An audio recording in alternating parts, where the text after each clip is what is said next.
சொம்பு அடிச்சு அடிச்சு பார்த்தாங்க. அடிச்ச சொம்புல இப்போ ஒரு ஏர்போர்ட் மூர்த்தி போனாரு. ஆனா அவர் கட்சியை இணைக்கல. அவரு ஒரு சிறப்பு பேச்சாளரா அவங்க அழைச்சாங்க, போனாரு.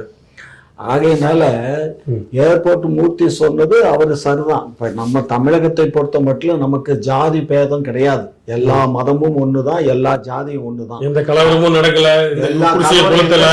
சாதிய வன்கொடுமைகள் நடக்கிறதெல்லாம் நடக்கல. ஜாதிய வன்கொடுமை எல்லாம் இப்ப எங்க நடக்குது? ஜாதிய வன்கொடுமை யாவது குறிப்பிட்ட ஒரு ஜாதியை நீங்க பழிச்சு பேசுறீங்க, டாக்டர் காது கேட்டுச்சுன்னா வந்துருவாரு. கொஞ்சம் பொறுமையா பேசு, சரியா? இல்ல சொல்றீங்களே, உங்க கூட்டணி தலைவரே வந்து தோல்வின்னு சொல்றாரு. இதையும் நான் உங்ககிட்ட முன்னாடியே கேட்டேன். புரிஞ்சுக்கோங்க, ஜாதிய வன்கொடுமைகள் இது காதல் பண்ணி ஏமாத்துறதுனால நடக்கிற செயல்பாடுகள். புரிஞ்சுக்கோங்க, நிறைய பேர் பொண்ணை காதலிக்கிற மாதிரி காதலிச்சு அதுகிட்ட இருக்க சொத்து பத்துக்களை பறிக்கிறதுக்காக திட்டம் போட்டு பண்ணக்கூடிய யாருக்கு சொல்றீங்க?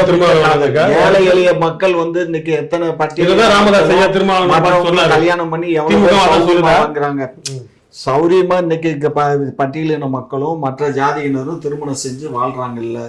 அப்ப அதுலாம் இல்லையா? ஒண்ணும் இல்ல, அழகிரியுடைய துணைவியார் பட்டியலினத்தை சேர்ந்தவங்கதான். இப்ப அந்த அம்மாவோட வாழ்ந்துட்டு இருக்காங்க. அவங்களுக்கு குழந்தை இருக்கு, பேரன் பேத்தி எல்லாம் வச்சு அவங்க வாழலையா கலைஞர் குடும்பத்திலேயே? ஆகையினால இருக்கிறவங்க இருக்காங்கடா கண்ணு.